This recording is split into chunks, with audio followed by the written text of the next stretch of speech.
morning, everyone. It is Molly, the Kush RN, host of Conversations with Kush podcast. We are checking in day one from NECANN Minneapolis, and I have an incredible lineup for you today, so stay tuned for content that'll be rolling out.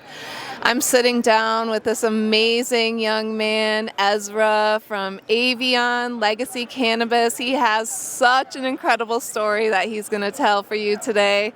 So, hi, Ezra. Hello. Welcome. How you doing? I'm great. How are you? Good. I'm doing great. Yeah. First thoughts on NECANN so far? It's awesome. I mean, we're like, 45 minutes into it? Yeah. It's cool for me being here because I think we're one of 3 brands. Okay. And almost everyone is business services, like accountants and lawyers and boring stuff like that. Right. I feel like we stand out, which is Yeah. cool. I love that. Yeah. So you're out here representing your brand. You have this amazing story. So let's dive right into it. Tell me your story. Okay. So the story is, I can start with, I'll start with the story, my grandpa's story. So the brand is inspired by my grandpa's life story. And I'm saying the name correctly, Avio. Yeah, so I actually am changing the name to Avio because of the tequila company. Okay, got you. So right now, my first run of packaging is Avio, and it's going to switch to Avio. Okay, perfect. But, Good to know. Yeah, you can say Avio, I guess. Yeah. But yeah, so can they see this? Yes, because this kind of tells the story a little bit. Let's look at this a bit. So the artwork really tells the story, and it's inspired by the real story. So my grandfather started smuggling in the 70s. Oh my He was gosh. a pilot. He was a pilot by trade. So his entire life he was a pilot. He flew the night airmail in the Midwest. He flew charter jets. That's actually how he met the guys that he ended up smuggling for. Okay. There were 2 brothers. One was a criminal defense attorney, and one was just a regular old dope dealer. And they ran this racket out of Las Vegas. So my grandpa was flying jet charters in and out of Las Vegas. So he did literally every famous person you could imagine in the 70s, like Elvis Presley and Frank Sinatra, the Rat Pack, Jack Nicholson, awesome. all those people. Hugh Hefner. And the mafia guys and all the characters. My people. Yeah, like a really and business people and all this stuff. So it was an interesting cast of characters. And Jerry, my grandpa, his favorite thing to do was ask them if they wanted to do rolls in the plane. He'd say, "You want to see what this baby can do?" Yeah. And a lot of them would take him up on it. So he said Jack Nicholson, they rolled, like aileron rolled all the way from Vegas to Palm Springs. Oh my gosh. I would have been so sick to my stomach, first of all. Yeah. My gosh. That's just a little background. But he met these guys. They asked him if he wanted to go work for them. He said yes. And then he started picking up, look in the camera. He started picking up loads in Mexico and Colombia and bringing it back to the United States. So he was doing international drug trafficking. And there was a lot of misadventures, but the big one was he was busted in 1977 with 17 tons of cannabis. Holy shit, first of all. Yeah. Which at the time was the largest cannabis bust in U.S. history. Okay. So it was a big deal. It's how my grandma found out he was doing what he was doing because she was watching the nightly news, and Walter Cronkite announced that this had happened and put a picture of her husband oh my God. on the TV. So I swear this story gets better and better, people. It's crazy. It really is crazy. It is such a wild story. Yeah. So, and then there was 2 trials. The first one was a hung jury. And then he was out on bail, and between the 2 trials, he did another run down to Colombia. That was 40,000 pounds. Oh my gosh. And inside the box here, I write a story about this crash because he crashed that plane. The plane was loaded down with 40,000 pounds of weed. Pretty much the guys at gunpoint said, "You got to fly the plane." And there was a big oak tree at the end, so he clipped the oak tree and the engine exploded. And then they bailed out of the plane, and he survived. Yeah. One guy actually did die. So there was 3 people in the plane. One guy died. Him and his partner survived, and then he went to prison in Colombia for like 3 months. Oh wow. And got out. That's it? Yeah. Well, because they were. How he said it. He probably could buy his way out. Yeah, right it was there, kind of right? just a matter of he knew he was going to get out. Yeah. It was just a matter of how much the judge could get bribed. They were just negotiating a bribe the entire time. So he got out just in time, like a day before his retrial, where he got acquitted.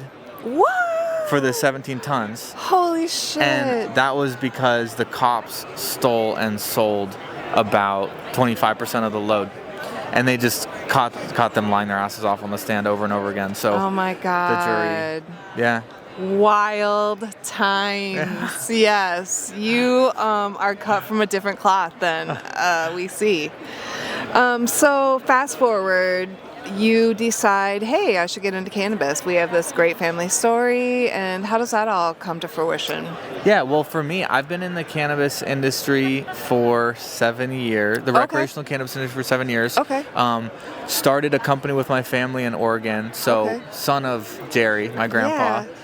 Is my uncle, and we started an edible brand called Drops, which is pretty successful on the West Coast. So Sorry, repeat the name?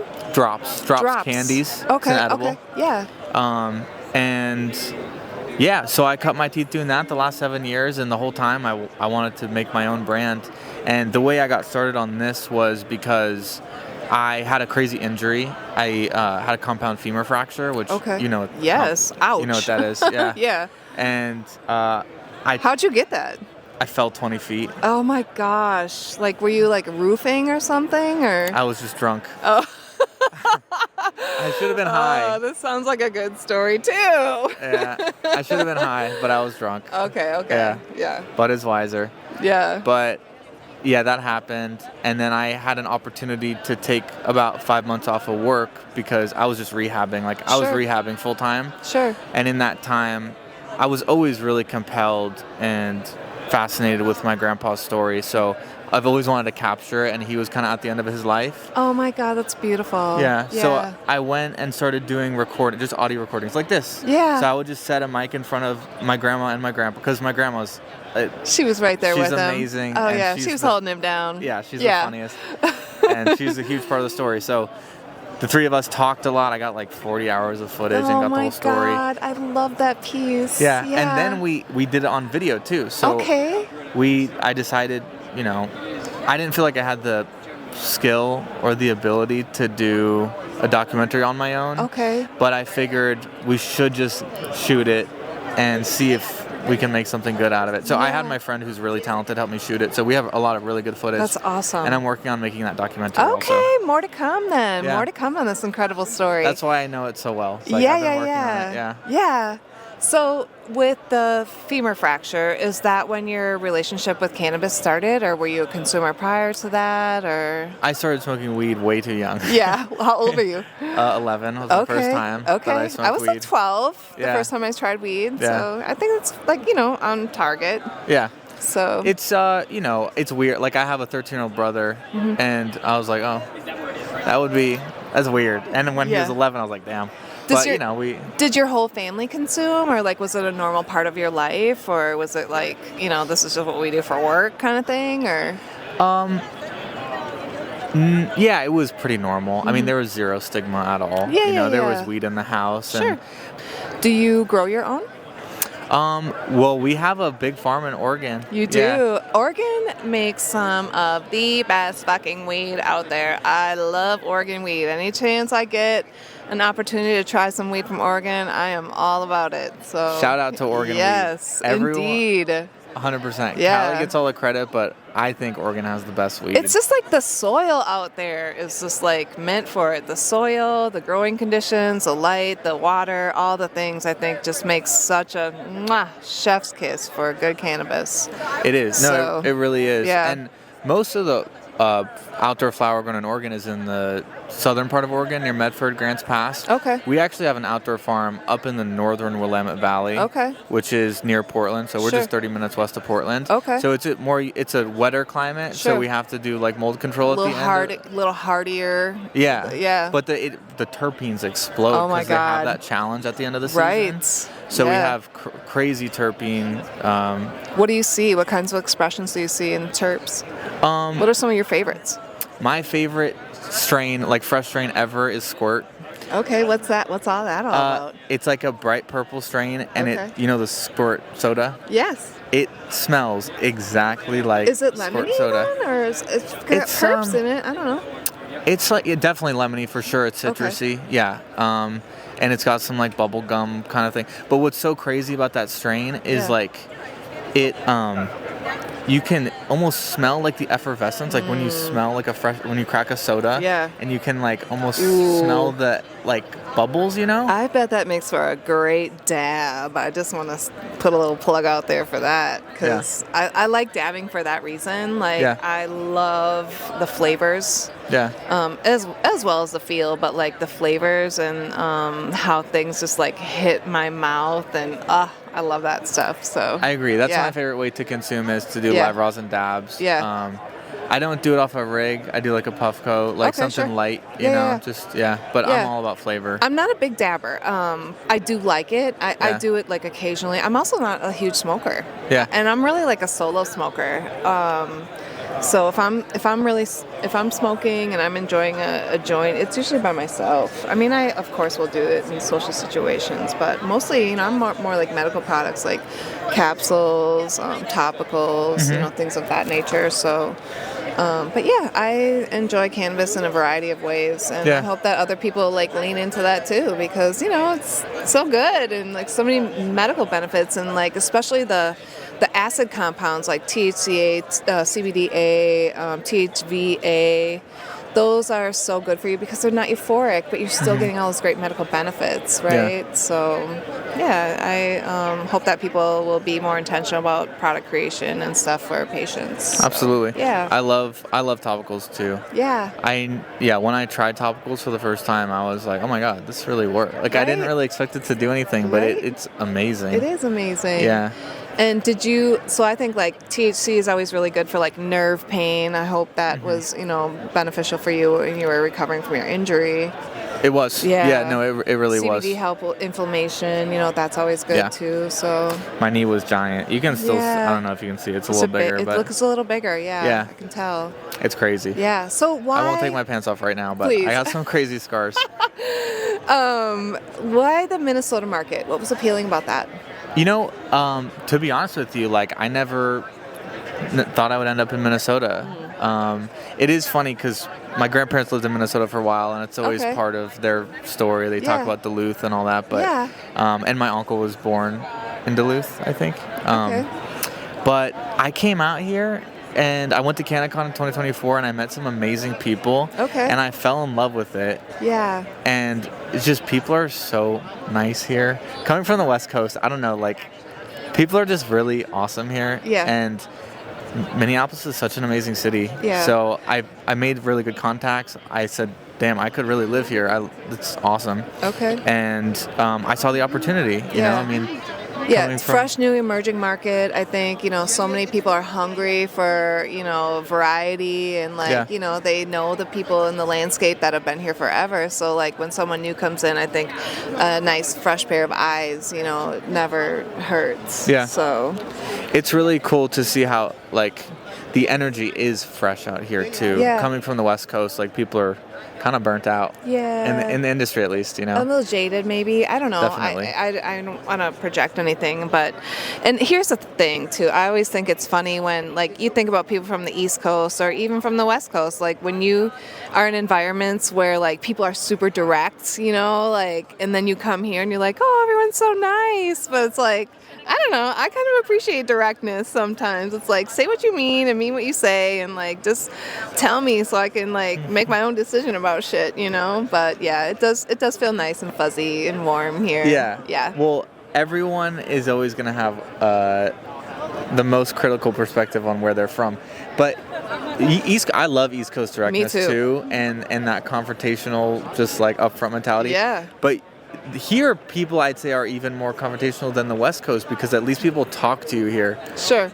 In Portland, at least where I'm from, like people don't engage with strangers. Really? No, you never. It's really hard to like get people to talk to you in public. Yeah. You know? So at least here, like there's some type of engagement. Yeah. Yeah. Well, thank you for coming on the podcast. Yeah, then, if you're not a person that typically engages with people. Oh, no. I found you to be very personable. Thank you. Yeah. I like to talk to strangers. I like to engage with people. Yeah. That's why I felt like kind of maybe a misfit there. What else do people need to know about your brand and like why they should choose it? What's your mission? What's your brand mission? The brand mission on paper is to what was it? I wrote it down. How about just in real life? What's the brand? In real life, yeah, it's I think two things. Yeah. What I want is obviously to be a reliable source for people that when they're choosing Avio, they know it's going to be fire. They know it's going to be really good every time. It's just they can trust that. They can rely on it. If it's in our packaging, it's going to be awesome. Okay. You know, it's reliability in that sense. Sure. Consistency. And then when it comes to the brand and how I want people to feel, I feel like there's this feeling I would get when my grandpa, we'd like spark up a joint and start smoking, and he would start to tell one of his stories. Oh my God, I wish I could have smoked a joint with my grandpa or my grandma. Like, that's so awesome. Yeah. Oh, yeah. Yeah. I had many. Yeah, good. Good. But yeah, that feeling of like it's almost like Christmas morning, but I remember this feeling of when he would start to tell one of the stories, and I'd heard it a bunch of times. But it's just like, I'm still so excited for it. That warm, fuzzy feeling is what I want people to associate with the brand. Yeah. So hopefully we can convey that in some type of way. Love it. And also I do have plans of doing a foundation at some point because my grandpa got away. That was something he talked about a lot, is he felt guilty that he got acquitted and so many of the people he worked with didn't. Yeah. And people's lives were ruined by this stuff. And so how would you like that to support people then? It's still coming to fruition. Like unfortunately I'm not in a place with the business. Like this is all self-funded. Yeah, for I am sure. like bootstrap away, my guy. bootstrapping Yeah. it with credit cards. You know? But I would like to at some point like have a certain percentage of proceeds go to a cause like helping people who have been convicted of cannabis offenses and are either still in prison or out and maybe struggling, or even just non-violent drug offenses too. Exactly. Fortunately, there's less and less people who are dealing with cannabis, but addiction is something that's important to me too. Okay, So, I love it. Yeah. Run down the product line for me a little bit then. So do you have a variety of products? Is it all flowers? Is it pre-rolls? Do you have gummies? What's going on there with the diversification and the options? Yeah. I'm thinking Avion is going to be a smokable brand. So eventually, like right now, I'm just launching here in Minnesota with 1 gram pre-rolls. Gotcha. We're going to do dog walkers I love dog walkers. Yeah, dog They're my walker. favorite. That's like perfect amount for me. I get my fix and I'm good. Yeah. Because I don't like to relight the joint because I feel like it tastes funny afterwards, Yeah, so I like to just like one sitting. I got my, 100%. So, yeah, good. 100%. Good intention there. I like vapes that. too. Yeah, okay. Infused pre-rolls. Okay. Maybe branded flower at some point. I'm thinking like select, like hash limited. Holes. Hash holes would be awesome. Also a fan favorite over here. So yeah, that's awesome. Okay, any final thoughts? I got merch too. Go buy my merch. Sweatshirts. Get some merch. And it's actually amazing. Like they're really, really I love nice. these colors are beautiful. I love the Southwest feel on there with the cacti and like that's pretty. I like it. I like the look. It's Thank pretty. you. Yeah. I appreciate it. Yeah, good job. Cool. Last but not least, tell my audience where they can find you because you're switching names and they need to be able to tap in. So where can we find you? We have Instagram, Avio Supply Co. And the website is aviosupply.co. Okay, so yeah, 2 solid pieces there. Tap in with my good friend Ezra here, Avio Supply Co. And thank you for your time, Ezra. Thank you so much. Thank you for telling me that appreciate it. incredible fucking story. The first time I heard it, I was like, oh my God, we need you on the podcast. Thank you. So yeah, it's wild. And appreciate you sharing and sharing such a vulnerable piece of your life to be able to have those experiences with your grandma and grandpa. And like, that's beautiful. I'm so happy that is part of the journey and part of the story behind your brand. Thank you so much. Yeah. I appreciate it. Okay, thank you. Checking in NECANN Day 1. Stay tuned. Peace. Good job.